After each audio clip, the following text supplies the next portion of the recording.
ಆಗಲ್ವಾ? ಆಗುತ್ತೆ. ಹೋರಾಟ ಮಾಡದೆ ರಾಜನು ಕೂಡ ಪಟ್ಟ ಉಳಿಸ್ಕೊಳ್ಳಕ್ಕಾಗಲ್ಲ ಅಂದ್ಮೇಲೆ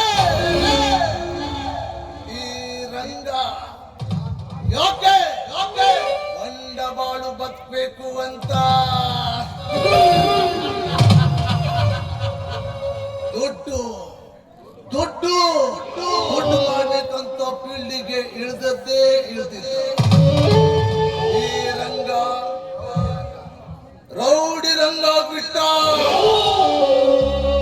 ನನ್ನ ಪ್ಲಾನು ವರ್ಕೌಟ್ ಆಯ್ತು.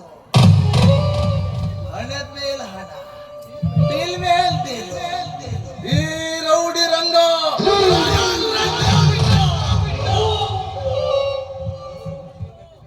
ಈ ಊರು ಕೇರಿ ಗಲ್ಲಿಗಳಲ್ಲಿ ನನ್ನ ಕಣ್ಣು ತಪ್ಪಿಸಿ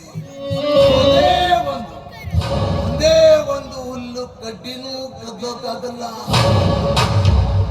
ಯಾಕಂದ್ರೆ ಹಿಂದೆ ರಾಜನಿಗೆ ಬೊಕ್ಕಸ ಇತ್ತು, ಬೊಕ್ಕಸ ರುಚಿದಕ್ಕೆ ಸೇನೆ ಇತ್ತು.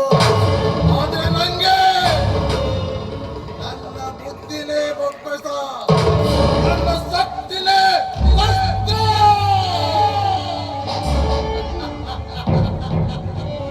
ರಾಜಂತರ ಬೆಳ್ಳಿ ತಟ್ಟಲ್ಲಿ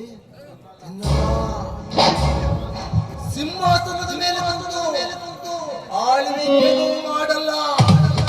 ಆದ್ರೂ ಗಲ್ಲಿ ಗಲ್ಲಿಯಲ್ಲೂ ರಂಗಂದೇ ಹೆಸರು, ರಂಗಂದೇ ಹವ್ವ.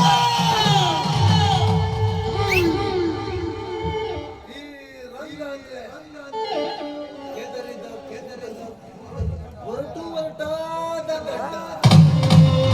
ಇದು ನನ್ನ ದರ್ಬಾರಕ್ಕೆ ಒಲಿದು ಬಂದ ಹೆಸರು.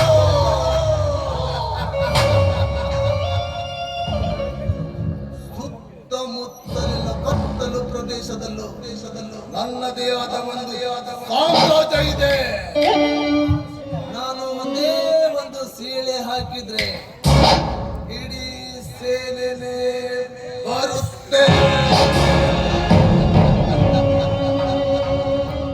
ತಮ್ಮಿಲ್ದೆ ದಾದಾಗಿರಿ ಮಾಡ್ತಾ ಇರೋ ಗೂಂಡಗಳೆಲ್ಲ ಗಾಂಡುಗಳಂತೆ ಮುಂದೆ ಅಣ್ಣ ಅಣ್ಣ ಅಂತ ಆಯ್ಕೊಂಡು ತಿಂತಿರುವಾಗ ಇದು ರಂಗದ ಯುಗ. ಯಾವನಾದ್ರೂ ತಂಟೆ ತಕರಾರು ಮಾಡಿದ್ರೆ ಅವನ ತಲೆನೇ ಉಳಿಯಲ್ಲ. ಹುಟ್ಟುವಾಗಲೋಳು, ಸತ್ತಾಗಲೋಳು, ಹುಟ್ಟು ಸಾವಿನ ಮಧ್ಯೆ ಮತ್ತಕ್ಕೆ ಗೋಳು. ನೀನು ಹೆಂಗಾದ್ರೂ ಬದುಕು, ಏನಾದ್ರೂ